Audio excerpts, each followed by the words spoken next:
Admiral Lisa Kane stood on the bridge of the UEDF flagship Resilience and watched the screens with growing concern.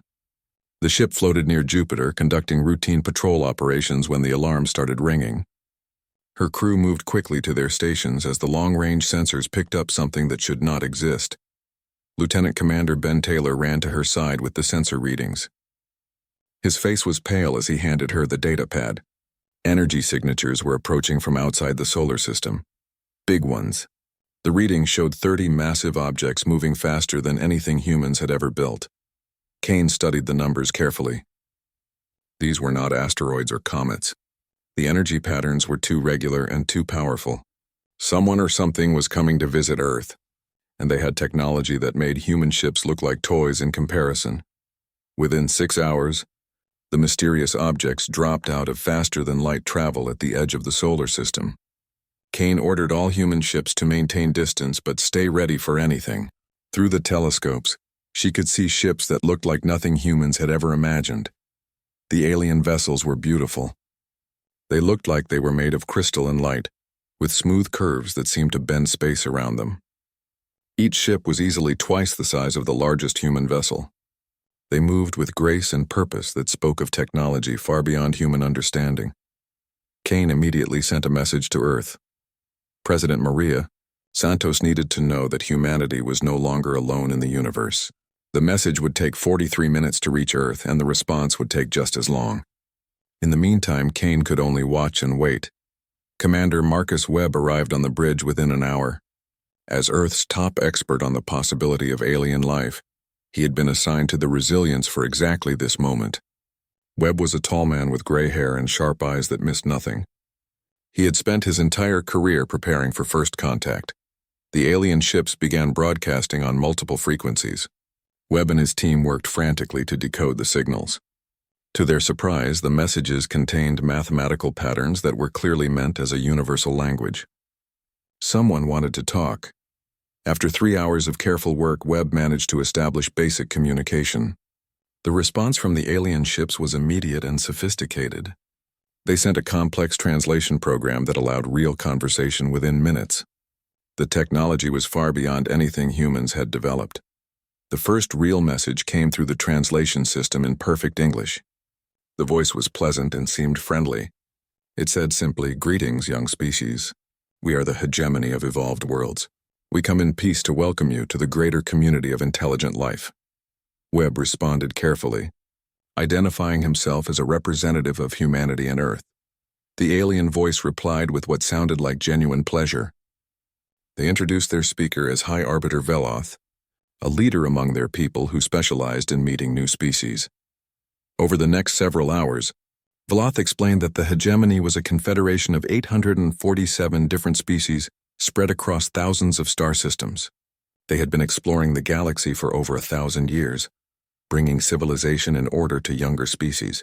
Humanity, they said, showed great promise. Kane listened to every word with growing unease.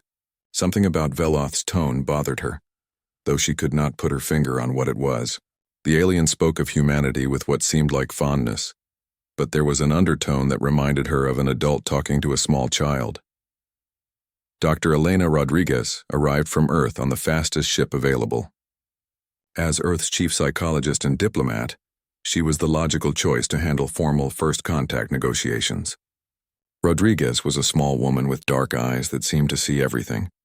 She had a gift for reading people that had made her invaluable in international politics. The formal meeting took place aboard the Resilience 3 days after first contact.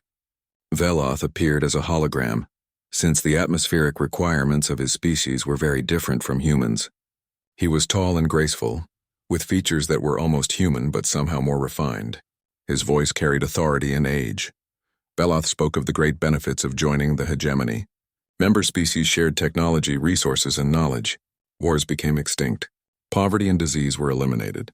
Every world in the hegemony enjoyed peace and prosperity under wise guidance from more experienced species. Rodriguez asked careful questions about how this guidance worked. Veloth explained that younger species like humanity would be paired with mentor species who would help them develop properly. Important decisions would be made by the Hegemony Council until humans were mature enough to participate fully. Kane did not like the sound of that at all. She asked about human military forces and how they would fit into the hegemony structure. Veloth seemed amused by the question. He explained that military forces were unnecessary in civilized space. The hegemony maintained order through wisdom and cooperation, not violence. When Kane described Earth's modest fleet of patrol ships and defense platforms, Veloth nodded approvingly. He called humanity's peaceful nature refreshing, and said it showed they were ready for elevation to a higher form of existence. Kane noticed that he seemed to be taking notes on everything she said. Rodriguez picked up on something that Kane had missed. Throughout the conversation, Veloth kept referring to humans as younglings and primitives, but in a way that seemed affectionate rather than insulting. It was the kind of language adults used when talking about children they found amusing. During a break in the formal talks, Rodriguez shared her concerns with Kane and Webb. She had dealt with enough politicians to recognize when someone was gathering intelligence rather than having a genuine conversation. Veloth was learning about human capabilities and weaknesses with the skill of an expert interrogator. Webb had noticed something else troubling.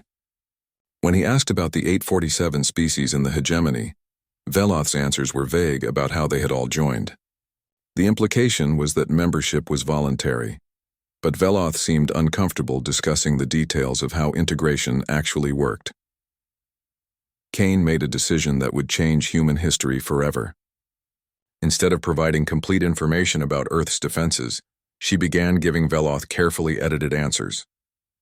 She described the human fleet as being designed for asteroid mining and peaceful exploration, which was technically true but left out important details about their potential military applications. The aliens seemed satisfied with this description. Veloth praised humanity's peaceful development and said it was exactly what the hegemony hoped to find in new species. His approval made Kane even more suspicious. In her experience, people who liked weakness in others usually planned to exploit it. On the final day of formal contact, Veloth made his offer. Humanity could join the hegemony as junior members and enjoy all the benefits of galactic civilization. They would be assigned mentors from more advanced species and gradually integrated into the greater community over several generations. Rodriguez asked for time to consider the proposal and discuss it with Earth's leadership. Veloth agreed graciously and said the hegemony fleet would remain at the edge of the solar system, while humanity made its decision. He suggested that a week would be sufficient time for such an important choice. After the aliens signed off, Kane called an immediate conference with her senior staff. Something about the entire situation felt wrong to her military instincts. The hegemony claimed to be peaceful, but they had arrived with 30 warships. They spoke of voluntary membership, but their questions focused heavily on human military capabilities. Rodriguez shared her analysis of Veloth's behavior patterns. In her professional opinion, the High Arbiter was conducting an evaluation rather than a negotiation.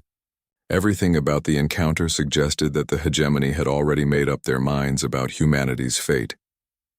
Webb pointed out another troubling detail. During their conversations, Veloth had mentioned that the hegemony had been expanding for over 1,000 years, but he had never once described a species that had chosen not to join. Either every single species they had encountered had voluntarily agreed to integration, or the alternatives were not as pleasant as Veloth suggested. Kane made a command decision that would save humanity. She ordered a full military alert throughout the solar system, but told her captains to keep their weapons powered down and their movements subtle. If the hegemony was planning something unpleasant, she wanted to be ready without provoking a premature confrontation. Meanwhile, the alien fleet maintained its position at the edge of the solar system. Unknown to the humans, the hegemony ships were conducting detailed scans of Earth's orbital infrastructure and catalog every human vessel in space.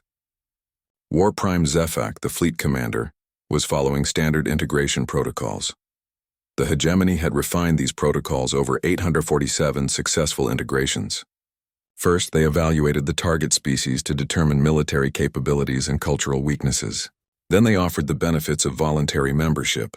Finally, if the target species was foolish enough to refuse, they demonstrated the consequences of resistance.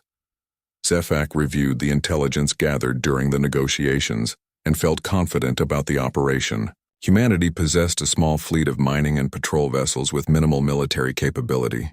There, President Maria Santos was in the middle of a budget meeting, when every communication device in the White House started ringing at once. Her chief of staff burst into the room with a pale face and shaking hands. The message had arrived simultaneously at every major government building on Earth, broadcast on every frequency, and translated into every human language. The ultimatum was simple and terrifying. Humanity had 72 hours to surrender all military assets to hegemony control. Earth would accept permanent oversight from hegemony administrators. 10 million humans would be selected for cultural integration programs on other worlds. Resistance would result in complete military subjugation of the human species. Santos read the message 3 times before its full meaning sank in. The aliens were not offering partnership or friendship. They were demanding unconditional surrender with the threat of total conquest if humanity refused. The beautiful ships at the edge of the solar system were not explorers, but an invasion fleet. Within 2 hours, Santos had convened an emergency session of the United Earth Council. Representatives from every major nation gathered in the secure conference room beneath the UN building in New York. The tension in the room was thick enough to cut with a knife as Santos read the alien demands aloud. Counselor Chen Wei was the first to speak. The representative from the Asian Federation was a practical man who had built his career on making hard choices. He pointed out that humanity's total military force consisted of 36 ships designed for patrol and mining operations. The alien fleet had 30 warships with technology centuries ahead of human capabilities. Chen argued that resistance was suicide. Better to accept integration and hope that humanity could maintain some dignity and autonomy under alien rule. At least surrender would keep the human race alive. Fighting would only result in the complete destruction of human civilization. Counselor Anna Petrov disagreed strongly. The representative from the European Union had spent her youth fighting against oppression in her homeland. She knew that freedom once lost was almost impossible to regain. If humanity surrendered now, future generations would live as slaves to alien masters. The debate grew heated as more council members voiced their opinions. Some argued for immediate surrender to save lives. Others demanded resistance regardless of the cost.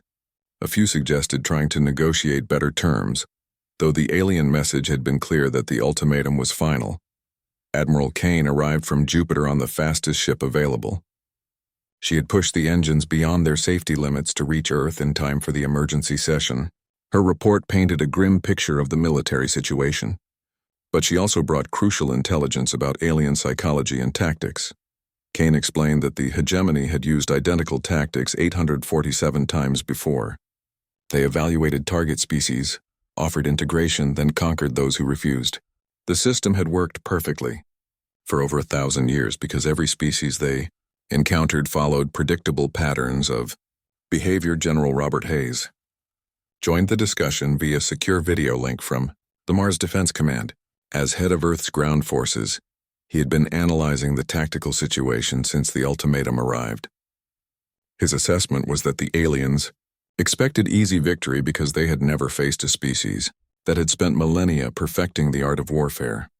Hayes pointed out that every species the hegemony had conquered had developed in peaceful environments where survival depended on cooperation rather than competition. Earth was different. Humans had evolved as predators on a hostile world where only the strongest and smartest survived. Dr. Elena Rodriguez presented her psychological analysis of the enemy. Based on her conversations with High Arbiter Veloth, she believed the aliens had fundamental gaps in their understanding of human nature. They saw humanity's peaceful space program as evidence of weakness rather than choice. Rodriguez explained that the hegemony had never encountered a species that treated warfare as both an art and a science. Human military history was filled with examples of smaller forces defeating larger ones through superior tactics, technology, and sheer determination. The aliens had no experience fighting an enemy that refused to accept defeat. Captain Jake Morrison spoke up from his position at the back of the room. The decorated veteran of the Martian independence conflict had been listening to the debate with growing frustration. When Santos called on him for his opinion, his response was simple and direct. Morrison stood up and looked around the room at the assembled leaders of humanity. He said that the aliens were asking humans to choose between slavery and war. In his opinion, that was not really a choice at all. Humans had never accepted slavery when they could fight, and they were not going to start now. The captain's words seemed to crystallize something in the room. One by one, the council members began to voice their support for resistance. Even those who had initially favored surrender started to reconsider their positions. The prospect of condemning 10 million humans to alien slavery was simply unacceptable. Santos called for a formal vote on humanity's response to the ultimatum. The choice was simple: surrender and accept integration into the hegemony, or refuse and prepare for war. The vote was close, but resistance won by a margin of 3 votes. Humanity would fight for its freedom. The decision made, Santos turned to the practical matters of preparation. Kane was given overall command of human military forces with orders to coordinate resistance across the solar system. Hayes would handle ground defenses and civilian evacuation procedures. Every available resource would be devoted to the war effort. Dr. Alex Cooper, humanity's leading physicist, was brought into the emergency planning session. His team had been studying the alien technology observed during first contact. While human ships were slower and smaller than alien vessels, they might have certain advantages in other areas. Cooper explained that alien ships appeared to rely heavily on energy-based systems. Their beautiful crystal hulls were probably optimized for energy efficiency rather than physical protection. Human weapons designed for asteroid mining and demolition might be surprisingly effective against such targets. Colonel Sarah Mitchell was placed in charge of converting civilian infrastructure for military use. Mining ships could be fitted with weapons. Cargo haulers could carry troops and supplies. Even passenger liners could be turned into improvised warships if necessary. Every human vessel would contribute to the defense effort. As the planning session continued through the night, one fact became clear to everyone in the room. Humanity was about to face the greatest challenge in its history. The species that had survived ice ages, plagues, and countless wars was now threatened with complete extinction or permanent slavery. Santos worked with Rodriguez to craft humanity's official response to the ultimatum. The message would be delivered personally by the President of Earth, translated into the alien language, and broadcast to the hegemony fleet. The words would determine whether humanity lived free or died fighting. The response was diplomatic but firm. Santos thanked the hegemony for their offer of membership, but explained that humanity must respectfully decline. Humans valued their independence and sovereignty too highly to accept integration under alien oversight. She expressed hope that peaceful coexistence might still be possible. When the message was sent, everyone in the command center held their breath. The alien response came within minutes, delivered personally by High Arbiter Veloth with a tone of cold disappointment. He said that humanity had chosen unwisely and would face the consequences of their primitive thinking. Veloth explained that the hegemony had hoped for voluntary compliance, but was prepared for this outcome. Integration would proceed on schedule, beginning with the neutralization of human military assets. He seemed genuinely puzzled by humanity's choice to resist rather than accept the benefits of hegemony membership. War Prime Zefak took over the communication to deliver the final warning. The alien military commander spoke with the confidence of someone who had never known defeat. He informed humanity that they had 18 hours to reconsider their decision. After that, integration would begin whether humans cooperated or not. As the alien transmission ended, Kane looked around the room at the faces of humanity's leaders. Some showed fear, others determination, but all shared the same grim resolve. They had chosen war over slavery, and now they would have to live with the consequences of that choice. The next 18 hours passed in a blur of frantic activity. Every human ship in the solar system received emergency orders to prepare for combat. Civilians were evacuated from orbital stations to planetary shelters. Weapons that had been designed for peaceful purposes were hastily modified for war. Morrison took command of the converted cargo hauler New Frontier and began installing mining lasers as improvised weapons. The ship was not designed for combat, but it was what humanity had available.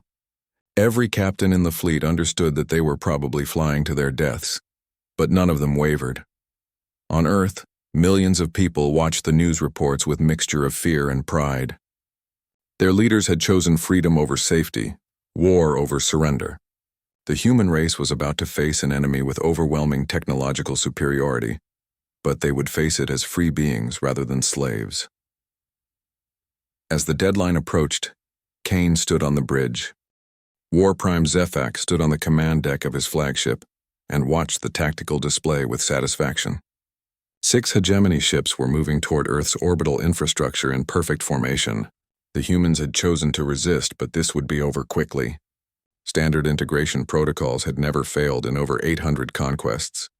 The lead ship was the Graceful Ascension, a beautiful vessel commanded by Captain Yelani of the peaceful Zelani species. Her crew had participated in dozens of integration operations and knew their role perfectly. Disable the primitive weapons, demonstrate superior force, then wait for surrender. It was almost routine at this point. Admiral Kane watched the approaching alien ships from the bridge of the Resilience. Her small fleet was scattered throughout the inner solar system, waiting in positions carefully chosen over the past 18 hours. The aliens were moving exactly as she had predicted, following patterns that spoke of rigid tactical doctrine. The first shot of the war came from Earth's orbital defense platform designated Station 7. Dr. Alex Cooper had spent the entire night modifying the asteroid mining equipment into something far more dangerous. The tungsten rod that shot from the magnetic accelerator was traveling at 12% of light speed when it hit the Graceful Ascension. The alien ship simply disappeared. One moment it was gliding gracefully toward Earth, and the next moment there was only expanding debris and radiation. The tungsten slug had punched through the crystal hull like it was made of paper, tearing through the ship's core and killing all 127 crew members instantly. Zefak stared at his tactical display in complete shock. The Graceful Ascension's icon had simply vanished from the screen. His communications officer was frantically trying to re-establish contact, while his tactical officer ran damage assessments. Both came back with the same impossible conclusion. The ship was completely destroyed. This had never happened before. In 800 years of hegemony expansion, no primitive species had ever destroyed a ship during first contact. The kinetic weapon that had killed the Graceful Ascension was crude but devastatingly effective. Zefak realized that his intelligence about human capabilities had been dangerously incomplete. Kane ordered the second phase of her plan to begin immediately.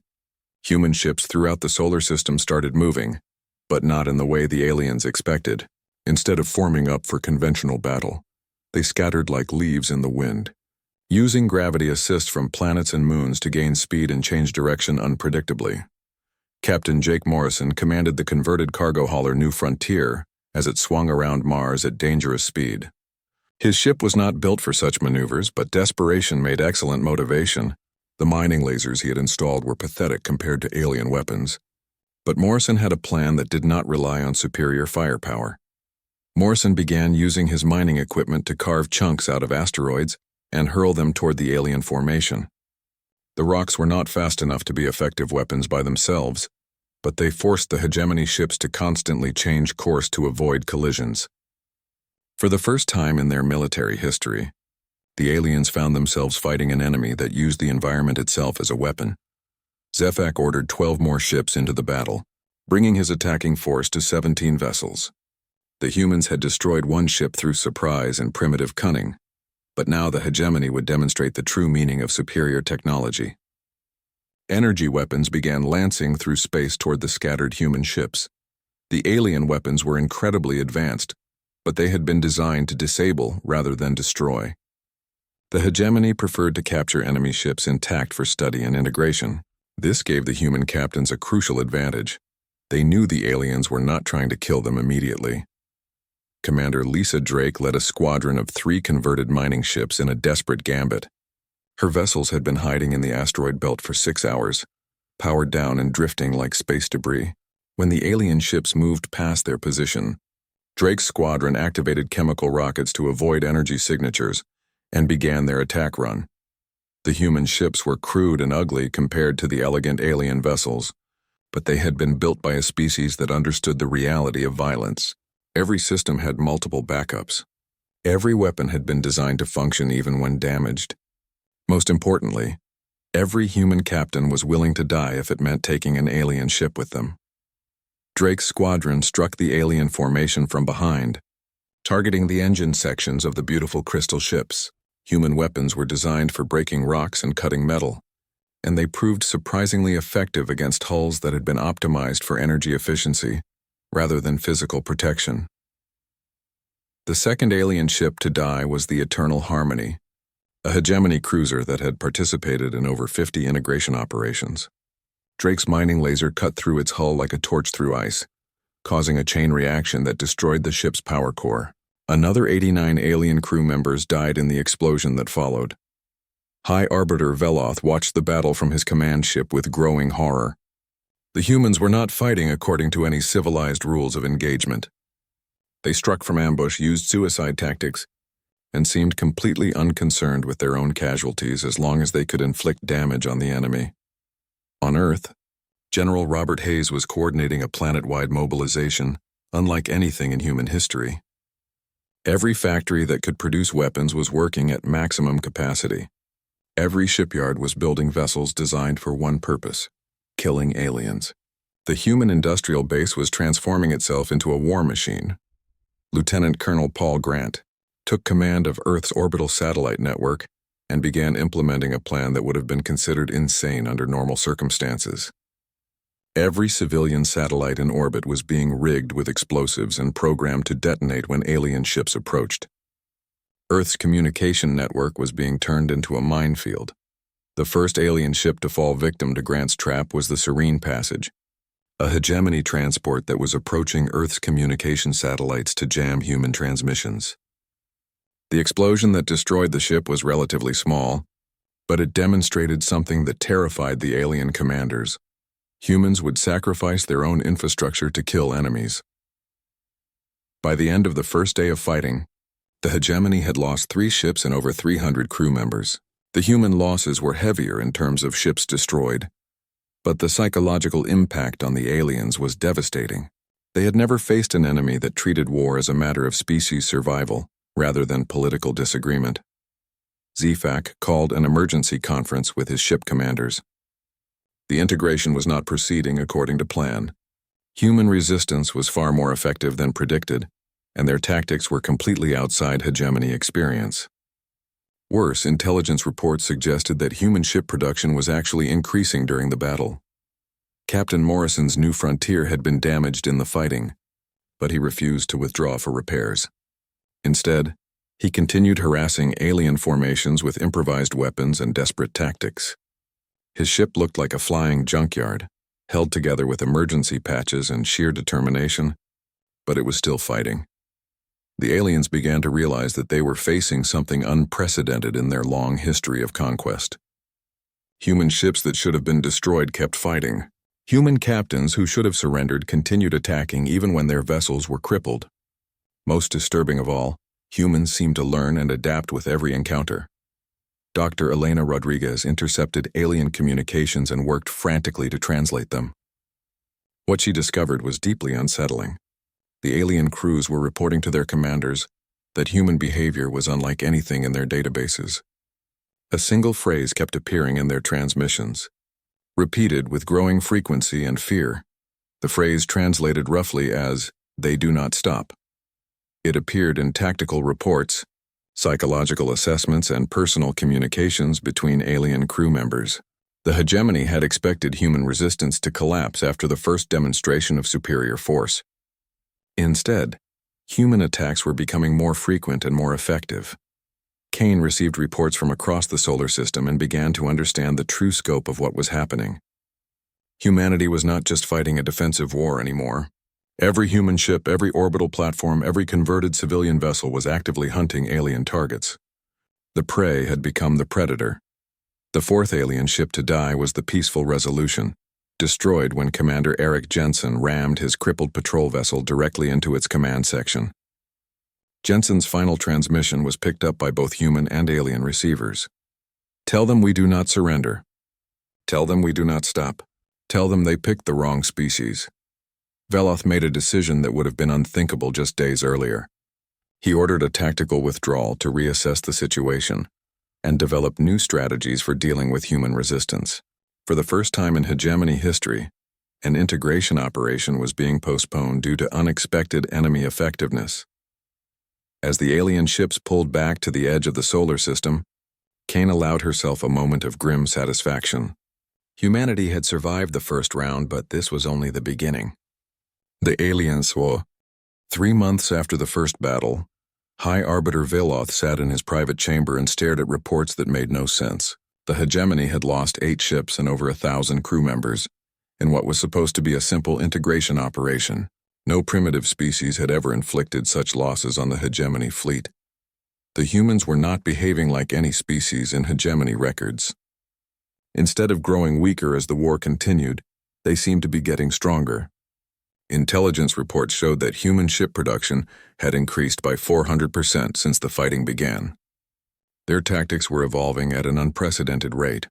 War Prime Zefak had requested reinforcements from the Hegemony Council 3 times, but his requests were denied. The Council could not believe that a primitive species posed a serious threat to their forces. They suspected that Zefak was exaggerating the situation to cover his own tactical failures. What the Council did not understand was that humanity had transformed itself completely in just 90 days. Dr. Alex Cooper's research teams had begun reverse engineering alien technology from the wreckage of destroyed ships. Every piece of debris was studied, analyzed, and copied with remarkable speed. The first human ship equipped with crude faster-than-light drive was a converted destroyer called Earth's Fury. Captain Jake Morrison had volunteered to test the experimental system despite the enormous risks involved. The first jump was scheduled for a short hop to the outer edge of the solar system.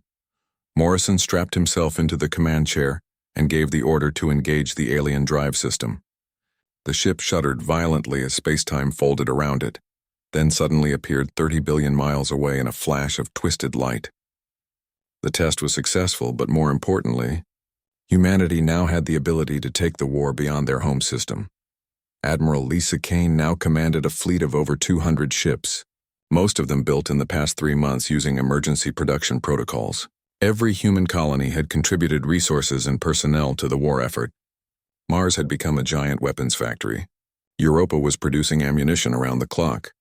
The asteroid mining stations had been converted into ship construction facilities that operated at incredible speed. Human engineers had learned to build vessels in weeks rather than years. The ships were ugly and crude compared to alien technology, but they were functional and deadly. Children on Earth were learning physics and engineering alongside mathematics and history in schools that had been converted into technical academies. Everyone understood that the survival of the human race depended on outthinking and outbuilding their enemies. The entire species had become focused on a single goal: victory or death. Major Rachel Stone led the first human strike outside the solar system. Her squadron of 12 ships jumped to a hegemony supply depot 40 light-years away. Following intelligence gathered from captured alien navigation data, the target was a lightly defended station that supported hegemony operations in nearby systems. The attack was a complete success. Stone's ships destroyed the depot and its defensive platforms in less than an hour, then jumped back to human space before reinforcements could arrive. The military impact was significant, but the psychological impact on the aliens was even greater. The humans were no longer just defending their home system. Veloth received the report about the depot attack with growing alarm. The humans had somehow acquired faster-than-light travel and were using it to strike at hegemony targets. This was completely unprecedented in the history of integration operations. Primitive species were supposed to remain confined to their home systems until the process was complete. The aliens began to intercept human communications and discovered something that chilled them to their cores. Unlike hegemony species, which discussed terms and negotiated surrender when losses mounted, human communications focused entirely on logistics: how to build more ships, how to kill more aliens, how to find hegemony worlds. Commander Eric Jensen led a deep space reconnaissance mission that discovered the true scope of the hegemony empire. Nearly 1,000 worlds, billions of beings, and a military force that could sterilize Earth's solar system if fully deployed. But Jensen also discovered something else that changed everything. Many of the species in the hegemony had been integrated against their will.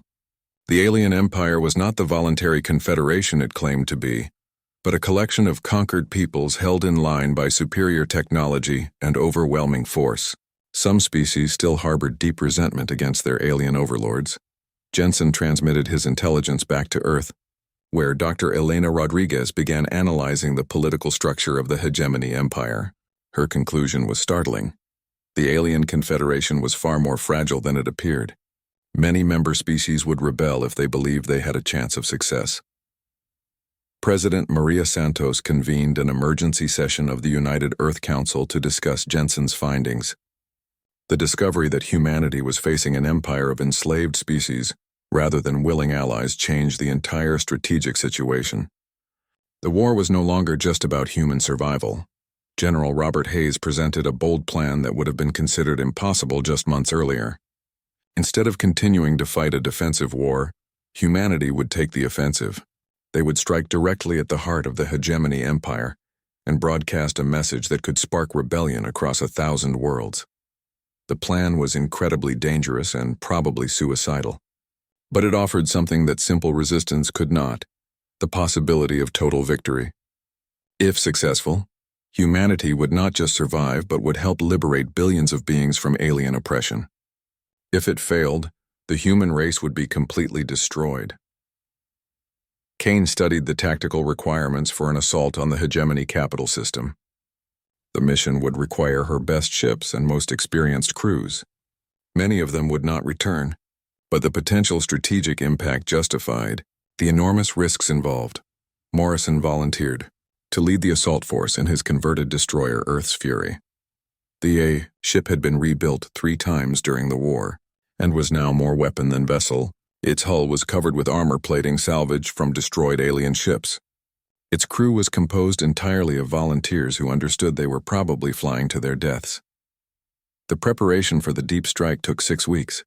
Every ship in the assault force was equipped with the best human technology available, supplemented with reverse-engineered alien systems. More importantly, each vessel carried a broadcast transmitter capable of reaching every world in the hegemony empire. Rodriguez worked with teams of linguists and psychologists to craft a message that would resonate with enslaved species across the galaxy. The broadcast would be translated into every known hegemony language and transmitted simultaneously to create maximum impact. The message itself was simple but powerful. While the assault force prepared for their mission, the war in human space continued with increasing intensity. Sefak had finally received limited reinforcements, but human resistance had grown even stronger. Every week brought reports of new human tactics and technologies that the aliens had never encountered before.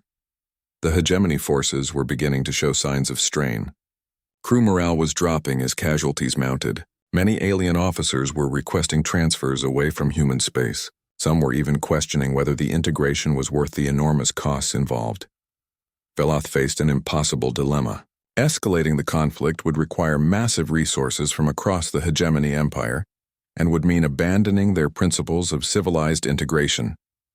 But withdrawal would be equally problematic. No hegemony species had ever successfully resisted integration. If word spread that humans had defeated their forces, it could encourage rebellion throughout their empire. The High Arbiter made a decision that would haunt him for the rest of his life. He authorized the use of planet-killing weapons against Earth if the humans continued to resist. The decision violated every principle the hegemony claimed to represent, but Veloth saw no alternative. Humanity had to be stopped before their example spread to other species. Human intelligence intercepted the authorization and transmitted the information to Earth within hours. Santos realized that humanity was facing complete extinction if they continued their current strategy. The assault on the hegemony capital was no longer just an opportunity for victory. It was their only chance for survival. Kane gave the order for the deep strike to begin immediately. 50 ships under Morrison's command would jump directly to the hegemony capital system and attempt to broadcast their message before being destroyed. It was a desperate gambit, but it was the only option humanity had left. As the assault force prepared for their final jump, every human in the solar system knew they were witnessing a turning point in galactic history. Either humanity would spark a revolution that would free billions of enslaved beings, or the human race would be remembered only as the species that dared to challenge the most powerful empire in the galaxy. Morrison stood on the bridge of Earth's Fury and looked at the faces of his crew. They were young and old, male and female, from every nation and colony in human space. They had volunteered for a mission that would almost certainly kill them, but their expressions showed no fear. They were ready to die for the freedom of species they had never met on Worlds T. Captain Jake Morrison stood on the bridge of Earth's Fury, as 50 human ships prepared for the most dangerous mission in galactic history. The journey to Hegemon Prime would take 3 months through space that no human had ever seen. They were flying toward the capital of an empire that controlled 1,000 worlds, and most of them would never return home. The human fleet that jumped into faster-than-light travel looked nothing like the elegant alien vessels they were going to fight. These ships were angular and brutal, covered with armor plating and bristling with weapons. They had been built by a species that understood war as an art form requiring total commitment to victory or death. Admiral Lisa Kane led the fleet from her flagship Resilience, now heavily modified with the best human and captured alien technology available. The ship's hull was scarred from dozens of battles, but it was still fighting. Like humanity itself, the Resilience had proven much harder to kill than anyone expected. The 3-month journey gave the human crews time to prepare for what they all knew would be their final battle. Every ship carried broadcast transmitters loaded with Dr. Elena Rodriguez's carefully crafted message. The transmission would go out simultaneously in every known hegemony language to every world in their empire. When the human fleet finally arrived at Hegemon Prime, they faced a sight that would have terrified any sane military commander. The alien capital system was protected by over 300 ships, orbital defense platforms that could destroy planets, and weapon systems beyond human understanding. It was the most heavily defended location in the galaxy. Morrison looked at the massive alien fleet through his ship's sensors and felt a moment of doubt. 50 human ships against 300 alien vessels was not a battle, but a massacre. Then he remembered why they had come so far from home. This was not about winning a military victory. This was about sending a message that would change the galaxy forever. Kane gave the order to begin the attack, and the human fleet charged directly toward the heart of the alien defense network. There was no subtlety or clever tactics this time. They simply flew straight at their enemies with weapons firing and broadcast transmitters ready to send their message across the galaxy. The first human ship to die was the converted cargo hauler, Freedom's Price, destroyed by alien energy weapons while trying to reach broadcast range. But even as the ship was torn apart, its crew managed to activate their transmitters. The message began spreading. Through the hegemony communication network, Morrison's Earth's Fury broke through the alien formation in a suicidal charge that cost him half his crew, but got him close enough to Hegemon Prime to guarantee transmission. As enemy weapons tore his ship apart around him, Morrison activated every broadcast system on his vessel and began transmitting the message that would shake the galaxy. The message was simple, but devastating in its implications. It said, "To all species under hegemony control, this is humanity. We were given the same choice you were given, surrender or die. We chose to fight.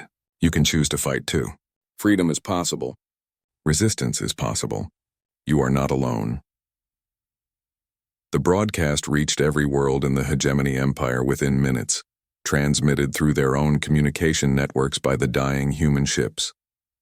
On 1,000 worlds, billions of beings who had lived under alien rule for generations suddenly heard proof that the hegemony could be defeated by a primitive species with primitive weapons. War Prime Zefak watched from his command ship as the human fleet was systematically destroyed, but his victory felt hollow. The damage had already been done. Intelligence reports were flooding in from across the empire as the human message spread like wildfire through every hegemony world. On 17 worlds, integrated species began open rebellion within hours of receiving the broadcast. Sabotage erupted in industrial sectors that had been peaceful for centuries. Entire fleets of ships belonging to supposedly loyal member species declared independence and began attacking hegemony installations. High Arbiter Veloth stood in his private chambers and watched his empire begin to tear itself apart. The humans had not just declared war on the hegemony. They had started a revolution that was spreading across the galaxy faster than his forces could contain it. Species that had been integrated for hundreds of years were suddenly remembering what freedom meant. The rebellion was not coordinated or organized, but it was massive and spontaneous. Beings who had never met humans and knew nothing about Earth were rising up against their alien overlords simply because they had been shown that resistance was possible. The psychological impact of the human example was far more powerful than any weapon. Morrison died when Earth's fury finally succumbed to alien weapons. But his sacrifice had accomplished something that no military victory could have achieved. The message he had helped transmit was spreading to every corner of the galaxy, carried by beings who translated it into languages the hegemony had never heard before. Kane's resilience was the last human ship to fall, taking 3 alien vessels with it in a final explosion that lit up the space around Hegemon Prime. But by then, the human mission was already complete. Their message had reached every world in the hegemony empire, and the response was beyond anything the aliens had imagined possible. Veloth faced the hardest decision in hegemony history. Continuing the war with humanity would require massive resources from across the empire at a time when dozens of worlds were in open rebellion. The cost of maintaining control was becoming higher than the empire could afford to pay. The High Arbiter made a choice that his predecessors would never have understood. He ordered complete withdrawal from human space and authorized formal negotiations for a ceasefire. The hegemony, which had never retreated from any integration operation in its 1,000-year history, was giving up. The final negotiations were conducted between equals rather than conqueror and conquered. Dr. Rodriguez led the human delegation while Veloth represented a hegemony that was struggling to maintain control over its remaining territories. The terms were straightforward: complete human independence and non-interference in the growing rebellion. President Maria Santos signed the peace treaty in a ceremony broadcast across human space. The war that had threatened to destroy humanity had ended with complete victory. More importantly, the human example had sparked a galaxy-wide movement for freedom that would reshape the political landscape of known space. 6 months after the peace treaty was signed, Admiral Kane stood on the bridge of Explorer, humanity's newest and most advanced ship. The vessel was preparing to depart for the Andromeda Galaxy, carrying representatives from 47 species that had declared independence from the hegemony. The new alliance called itself the Free Worlds Coalition, and humanity had been chosen to lead it. Not because humans had the best technology or the largest fleet, but because they had proven something that resonated across the galaxy. Some things were worth fighting for regardless of the odds. Back on Earth, children learned about the war in schools that taught both science and the importance of never surrendering to tyranny. The human fleet continued to grow as new allies joined the coalition. Diplomatic contacts with free species multiplied daily as word spread that resistance had succeeded. The hegemony still existed, but was a shadow of its former self. Dozens of worlds had successfully broken away, and many others were in various stages of rebellion. The empire that had seemed unshakable just months earlier was crumbling under the weight of its own contradictions. Veloth spent his final days studying reports about human military doctrine and psychology. The files contained assessments that would become the foundation of new hegemony policy regarding contact with unknown species. The most important conclusion was simple but chilling. The report stated that humanity appeared to be the first species encountered that treated warfare not as politics by other means, but as an art form requiring total commitment. They did not fight to win territory or resources. They fought to ensure survival, which they interpreted as the complete destruction of existential threats. The final entry in humanity's file was a warning that became official hegemony doctrine. Future contact with humans was forbidden under any circumstances. The species that had chosen war over slavery was too dangerous to approach again. The file was marked with a single phrase that summarized everything the hegemony had learned. The phrase read, "Congratulations, you just declared war on the deadliest species in the universe." It was followed by a recommendation that became the new standard for hegemony expansion. Identify human territories and avoid them at all costs. Some species were simply too dangerous to contact. As Explorer prepared for its journey to Andromeda, Kane reflected on how much had changed since that first day, when alien ships appeared at the edge of the solar system. Humanity had faced extinction and chosen to fight. In doing so, they had not only saved themselves but had become the spark that ignited freedom across the galaxy. The war was over, but humanity's reputation would echo through the galaxy for generations to come. They had proven that no empire was too large to challenge, no odds too great to overcome, and no cause more important than freedom. The deadliest species in the universe had chosen to use their power to liberate rather than conquer.